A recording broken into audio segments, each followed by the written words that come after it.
Assalamualaikum warahmatullahi wabarakatuh. Salam dan bahagia. Perkenalkan kami dari kelompok 4 kelas 3A02 akuntansi, anggota Yuliantoro, Tasya Putri Kinasih, Nafiah Isnaini Hapsari, dan Destia Dwi Nuryanti.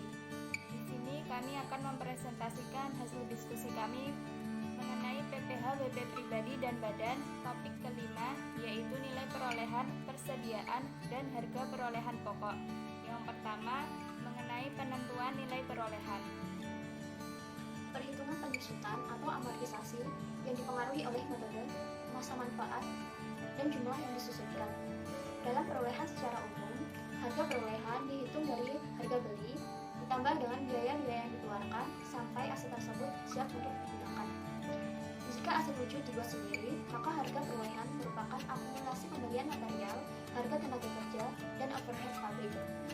Penilaian hubungan istimewa meliputi jika terjadi jual beli aset, tukar menukar, likuiditas, penggabungan, peleburan, pemekaran, pemecahan, pengambil alihan, persediaan dan pemakaian persediaan untuk penghitungan harga pokok, pengalihan aset di bahan, bantuan atau sumbangan, dan warisan yang memenuhi syarat pasal 4 ayat 3 huruf A dan B Undang-Undang PPh, pengalihan aset yang tidak memenuhi pasal 4 ayat 3 huruf A Undang-Undang PPh, pengalihan aset sebagai pengganti saham atau pengganti penyerta modal. Yang pertama, penilaian dalam hal jual beli aset. Dalam jual beli secara umum, harga perolehan aset bagi pihak pembeli adalah harga yang sesungguhnya dibayar dan harga penjualan bagi pihak penjual adalah harga yang sesungguhnya diterima. Dalam harga perolehan adalah harga beli dan biaya yang dikeluarkan dalam rangka memperoleh aset tersebut seperti biaya masuk, pengangkutan, dan pemasangan. Apabila dipengaruhi hubungan istimewa, bagi pembeli nilai perolehannya adalah jumlah yang seharusnya dibayar, dan bagi penjual nilai penjualannya adalah jumlah yang seharusnya diterima. Yang kedua, penilaian dalam hal tukar menukar. Apabila terdapat aset yang diperoleh melalui transaksi tukar menukar dengan aset lain, nilai perolehan atau penjualan adalah jumlah yang seharusnya dikeluarkan atau diterima berdasarkan harga pasar. Contoh soal, nilai sisa buku PTA 10 juta, nilai sisa buku PTB 12 juta. Harga pasar PTA 20 juta, harga pasar PDB 20 juta. Antara PTA dan PDB terjadi pertukaran aset, walaupun tidak terdapat realisasi pembayaran antara pihak yang bersangkutan, tetapi harga pasar aset yang dipertukarkan adalah 20 juta. Maka jumlah sebesar 20 juta merupakan nilai perolehan yang harus dikeluarkan atau nilai penjualan yang seharusnya diterima. Selisih antara harga pasar dan nilai sisa buku aset yang dipertukarkan merupakan keuntungan yang dikenakan pajak. Dalam pertukaran ini, keuntungan PTA 20 juta dikurangi 10 juta, keuntungannya 10 juta. Keuntungan PTB 20 juta dikurangi 12 juta, keuntungannya 8 juta.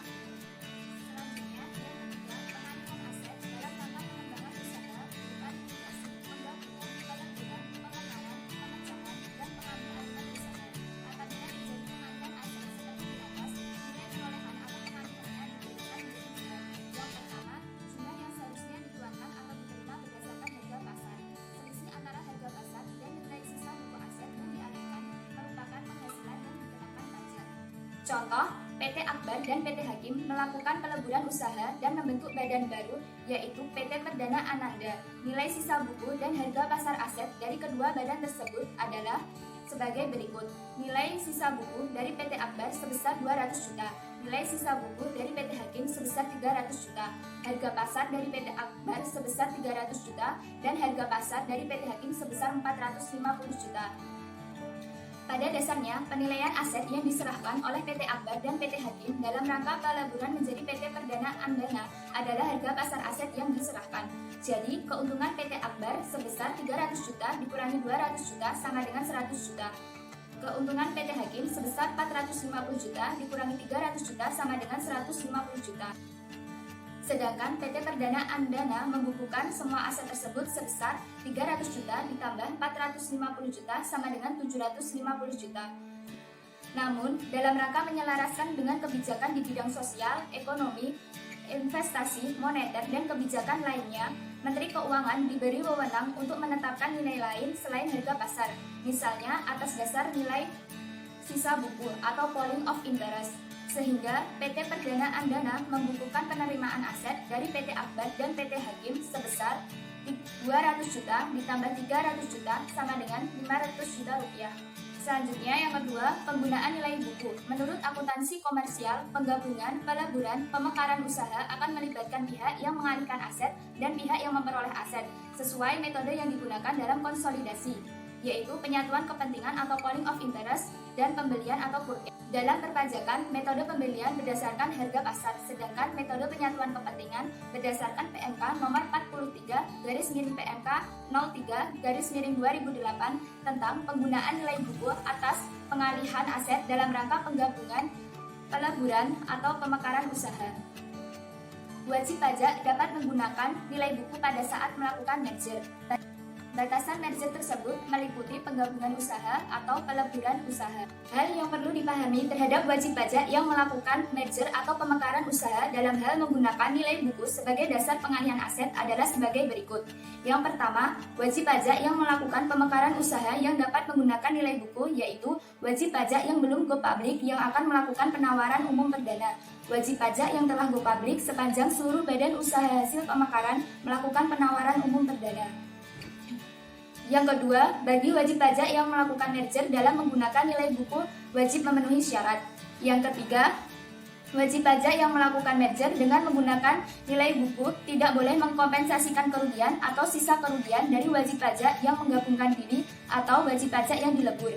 Yang keempat, wajib pajak yang menerima pengalihan aset mencatat nilai perolehan aset tersebut sesuai dengan nilai sisa buku sebagaimana tercantum dalam pembukuan pihak atau pihak-pihak yang mengalihkan. Selanjutnya yang kelima, penyusutan atas aset tetap yang diterima pada nomor 4 dilakukan berdasarkan masa manfaat yang tersisa sebagaimana tercantum dalam pembukaan pihak atau pihak-pihak yang mengalihkan. Yang keenam, apabila merger atau pemekaran usaha dilakukan dalam tahun pajak berjalan, maka jumlah angsuran PPh 25 dari pihak atau pihak yang menerima pengalihan tidak boleh lebih kecil dari jumlah angsuran yang wajib dibayar oleh pihak atau pihak yang mengalihkan.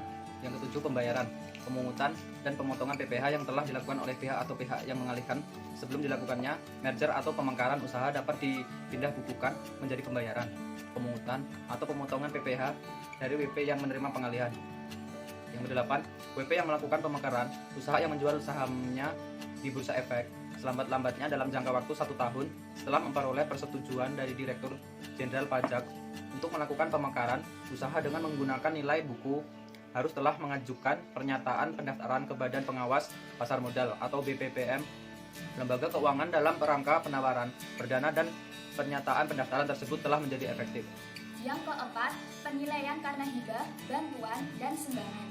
Penyerahan aset karena sumbangan atau bantuan hibah yang diterima oleh keluarga saudara dalam garis keturunan lurus 1 derajat dan oleh badan keagamaan atau badan pendidikan atau badan sosial atau pengusaha kecil termasuk koperasi sepanjang tidak ada hubungannya dengan usaha, pekerjaan, kepemilikan atau penguasaan antara pihak-pihak yang bersangkutan atau warisan. Nilai perolehan bagi pihak yang menerima aset adalah nilai sisa buku aset pihak yang melakukan penyerahan.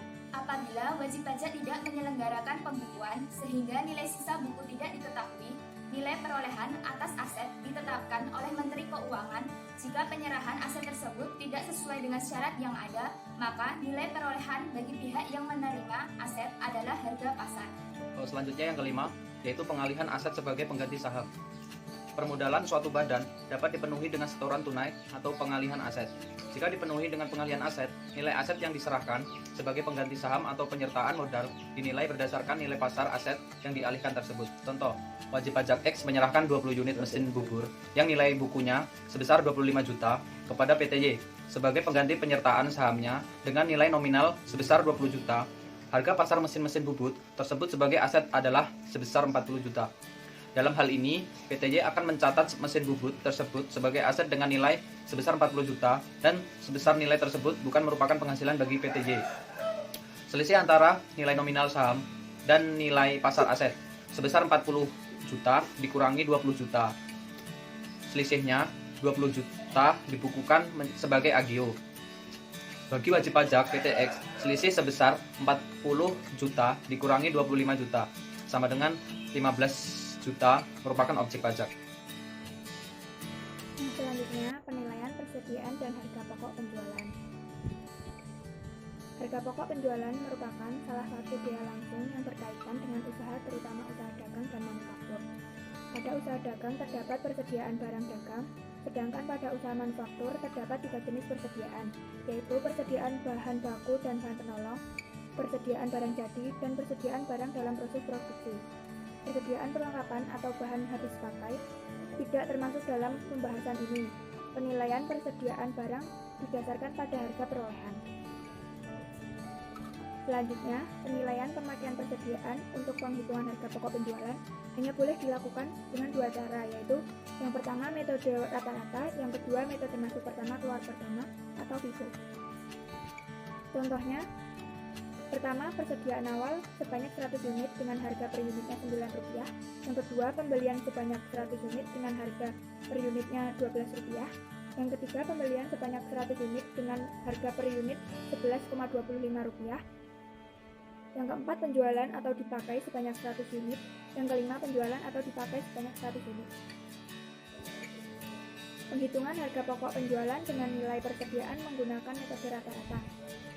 Persediaan awal sebanyak 100 unit dengan harga per unit Rp9, hasilnya menjadi Rp900. Selanjutnya, dibeli 100 unit dengan harga per unit Rp12, menjadi Rp1.200. Persediaannya menjadi 200 unit dengan harga per unit Rp10,50. Hasilnya menjadi Rp2.100. Dibeli lagi sebanyak 100 unit dengan harga per unitnya Rp11,25. Hasilnya menjadi Rp1.125. Persediaannya menjadi 300 unit dengan harga per unitnya Rp10,75. Hasilnya menjadi Rp3.225. Selanjutnya, dijual sebanyak 100 unit dengan harga per unitnya Rp10,75. Hasilnya menjadi Rp1.075. Sisa persediaan sebanyak 200 unit dengan harga per unitnya Rp10,75 dan hasilnya menjadi Rp2.150. Dijual kembali sebanyak 100 unit dengan harga per unitnya Rp10,75, hasilnya menjadi Rp1.075 dan sisa persediaan sebanyak 100 unit dengan harga per unit Rp10,75. Sisa hasilnya menjadi Rp1.075. Jadi besarnya harga pokok penjualan dengan metode rata-rata adalah Rp2.150.000, sedangkan nilai persediaan adalah Rp1.075.000. Selanjutnya, penghitungan harga pokok penjualan dan nilai persediaan menggunakan metode FIFO. Persediaan awal sebanyak 100 unit dengan harga per unit Rp9 menjadi Rp900. Dibeli 100 unit dengan harga per unitnya Rp12 menjadi Rp1.200. Sisa persediaan awal sebanyak 100 unit dengan harga per unit Rp9 menjadi Rp900, ditambah 100 unit dengan harga per unitnya Rp12 menjadi Rp1.200. Dibeli kembali sebanyak 100 unit dengan harga per unit Rp11,25, hasilnya menjadi Rp1.125. Sisa persediaan 100 unit dengan harga per unitnya Rp9 menjadi Rp900, 100 unit dengan harga Rp12 menjadi Rp1.200, sebanyak 100 unit dengan harga per unitnya Rp11,25 menjadi Rp1.125. Kemudian dijual sebanyak 100 unit dengan harga per unitnya Rp9 menjadi Rp900. Sisa persediaan 100 unit dengan harga per unitnya Rp12 menjadi Rp1.200 dan 100 unit dengan harga per unit Rp11,25 menjadi Rp1.125 dan dijual kembali sebanyak 100 unit dengan harga per unit Rp12 menjadi Rp1.200. Sisa persediaan menjadi 100 unit dengan harga per unit Rp11,25 menjadi Rp1.125. Jadi, besarnya harga pokok penjualan dengan metode FIFO adalah Rp2.100.000, sedangkan nilai persediaan adalah Rp1.125.000. wajib pajak diperbolehkan memilih salah satu metode tersebut sepanjang dilakukan secara taat asas. Artinya, sekali wajib pajak memilih salah satu cara penilaian pemakaian persediaan untuk penghitungan harga pokok penjualan, maka tahun-tahun selanjutnya harus digunakan cara yang sama. Sekian presentasi dari kelompok kami, kurang lebihnya mohon maaf. Wassalamualaikum warahmatullahi wabarakatuh.